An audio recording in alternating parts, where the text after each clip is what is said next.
सिंधिया अस्पताल के डॉक्टरों ने कोलकाता कांड को लेकर चेतावनी दी कि आने वाले समय में ओपीडी के साथ इमरजेंसी सेवाएं भी बंद कर देंगे। अगर डॉक्टर की सुरक्षा को लेकर सरकार कोई भी कड़े कदम नहीं उठाएगी तो कोलकाता हिंसा को लेकर लगातार डॉक्टर पिछले 5 दिनों से हड़ताल पर है। ओपीडी सेवाओं की बात करें या लैब की बात करें, सभी हड़ताल को लेकर बंद है। वहीं डॉक्टर अभी भी दोषियों को फांसी की सजा के लिए मांग कर रहे हैं।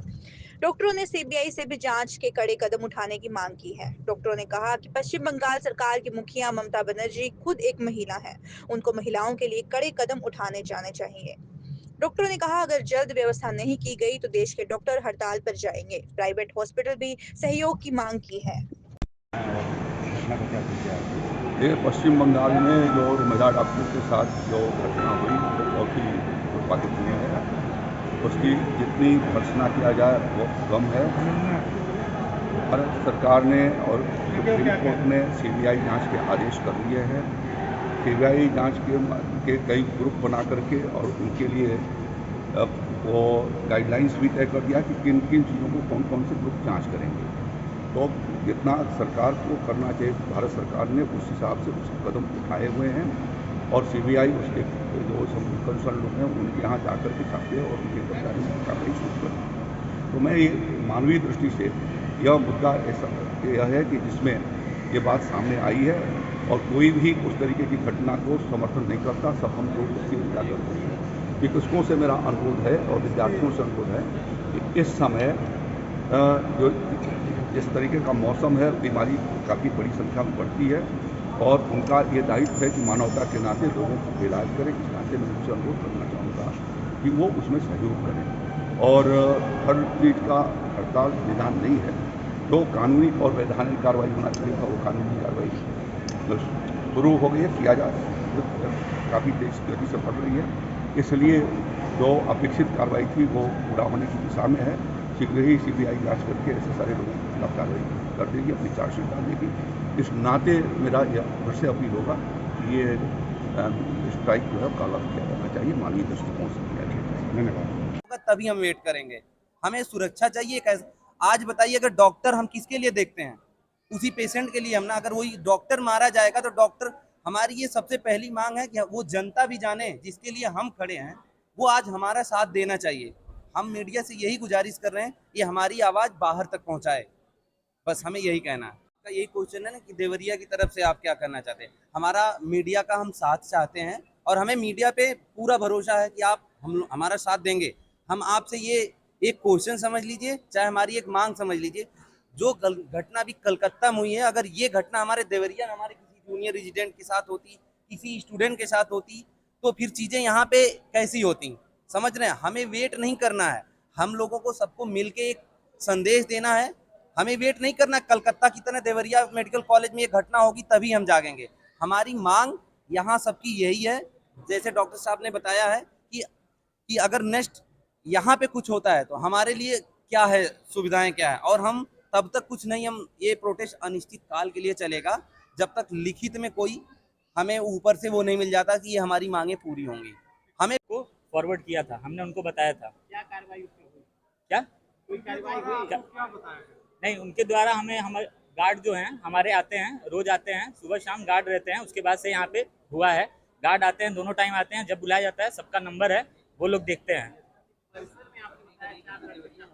हाँ, अभी देखिए हमारा जो असली मुद्दा है, नहीं आप देखिए, अब हम बता रहे हैं आपके सेफ्टी की बात, वही हम भी बात कर रहे हैं। एक चीज नहीं हम ये बोलना चाहेंगे, कल जो ये कि वहाँ पे उन डॉक्टर के साथ जो भी उनके साथ हुआ, उसमें जो भी इन्वॉल्व है, एक इंसान को पकड़ा गया है, हमें पता है कि एक इंसान नहीं है, तो जो भी ऊपर से नीचे तक उसमें इन्वॉल्व है, हम चाहते हैं सबका नाम पहले सामने आए और सबको सजा मिले, सब सलाखों के पीछे जाएं। और हमारी दूसरी डिमांड ये है कि डॉक्टर्स को हॉस्पिटल के लेवल पे हर डॉक्टर को सेफ्टी मिली, सिक्योरिटी मिली, पुलिस हो, गार्ड हो, और सबकी सिक्योरिटी, मतलब डॉक्टर की सिक्योरिटी बहुत इंपॉर्टेंट है। देवरिया में आप लोग धरने पे इसी मुद्दे को बैठे हैं? देवरिया में हम लोग धरने पर अभी बहुत लेट मुद्दे पर बैठे हैं। ये घटना आज से 4 दिन पहले की है।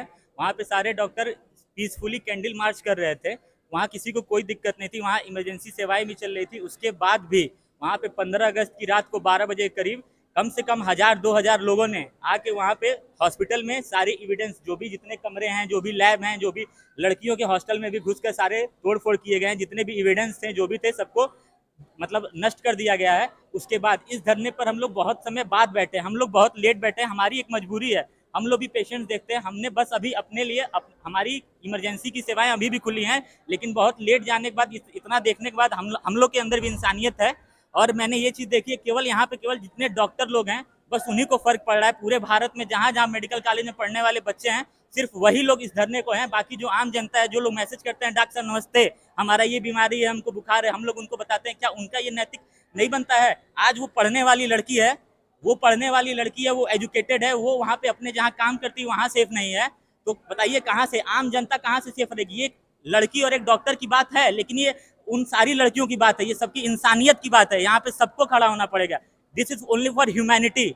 और डॉक्टर की प्रोटेक्शन एकदम जरूरी है। यहाँ मेडिकल कॉलेज में मैं भी काम करता हूँ, मैंने देखा है मेडिसिन के वार्ड में यहाँ लोग आते हैं, मैं इनको जानता हूँ, मैं उनको जानता हूँ, आप सबको जानते हैं, लोग बदतमीजी से बात करते हैं।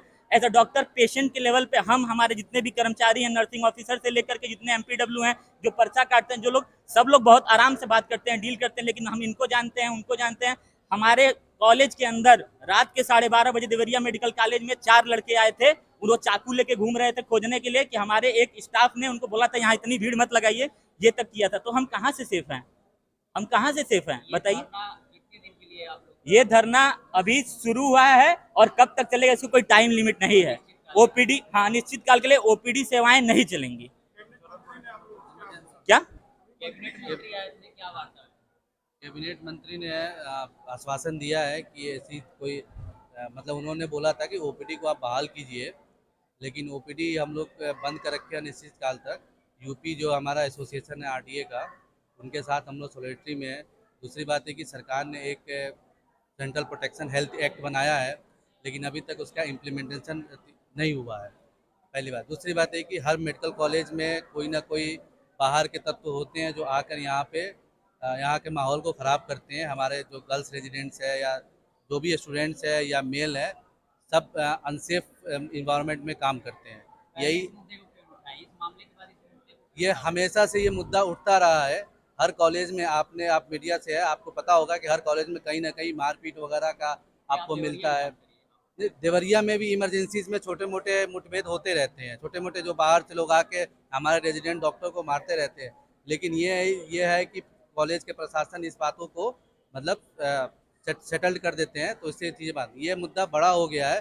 दूसरी बात है कि जो कोलकाता में 5 से 5,000 के आसपास जो गूंस होते हैं बाहर से जो तोड़ फोड़ किए हैं, उसके बाद से प्रोटेस्ट का हम लोग भी मजबूरी में आकर प्रोटेस्ट कर रहे हैं कि सरकार के निगरानी में, पुलिस की निगरानी में गुंडे जब हम लोग को मार रहे हैं, तो देवरिया में तो यहाँ पर कोई उसका प्रोटेक्शन तो हम लोग के पास है नहीं, क्योंकि यहाँ पे आप देख ही रहे हैं देवरिया के हालात। यहाँ पे इमरजेंसी में, ओपीडी में इतने सारे पॉलिटिकल अप्रोचेज वाले लोग आते हैं, तो वो चीज़ें हम लोग को इफ़ेक्ट करता है। हम लोग काफ़ी दिन तक देखते रहे। एक्चुअली ये इंसिडेंट 9 अगस्त का है। उसके बाद से जब 15 अगस्त को दोबारा इंसिडेंट हुआ वहाँ पे हमारे रेजिडेंट के साथ, क्योंकि वो पीसफुली कैंडल मार्च और पीसफुली प्रोटेस्ट कर रहे थे, लेकिन उसके बावजूद भी जो गूंज थे, उन्होंने जो रात में आकर हॉस्टल में तोड़फोड़ किया, हॉस्पिटल में तोड़फोड़ किया, उसके बाद से आप देख सकते हैं कि पुलिस के प्रोटेक्शन में भी ये हालत है, तो हम लोग के पास तो पुलिस भी नहीं है प्रोटेक्शन के लिए। तो वही चीज़ है। दूसरी बात है, केंद्रीय मंत्री है, वो खुद अपने 5-10-12 बॉडीगार्ड लेके चलते हैं, तो वो तो कहते हैं कि हम सेफ है कि उनके पास पुलिस है। हम लोग के पास कुछ नहीं है। अभी हम बाहर निकले, कोई हमें मार दे, तो वो चीज़ें है। ये हमारे साथ नहीं है, ये पूरे कॉलेज के रेजिडेंट डॉक्टर के साथ होते हैं ये चीज़ें। इसीलिए हम लोग यूपी आरडीए और जो फोडा एसोसिएशन है, ऑल इंडिया का रेजिडेंट डॉक्टर एसोसिएशन, उनके साथ हमेशा हम खड़े रहें और खड़े भी रहेंगे। अब प्रोटेस्ट अनिश्चित काल तक चलती है, जब तक कोई सरकार और कोई मिनिस्ट्री की तरफ से कोई हमको ऐसा लिखित आश्वासन नहीं मिलता है। और जो ट्रायल चल रहा है वो फास्ट ट्रैक ट्रायल नहीं स्टार्ट होती है, और जो गूंस है उनको पकड़े नहीं जाते हैं, उनकी सज़ा नहीं होती है, तब तक ये कंटिन्यू चलता रहेगा।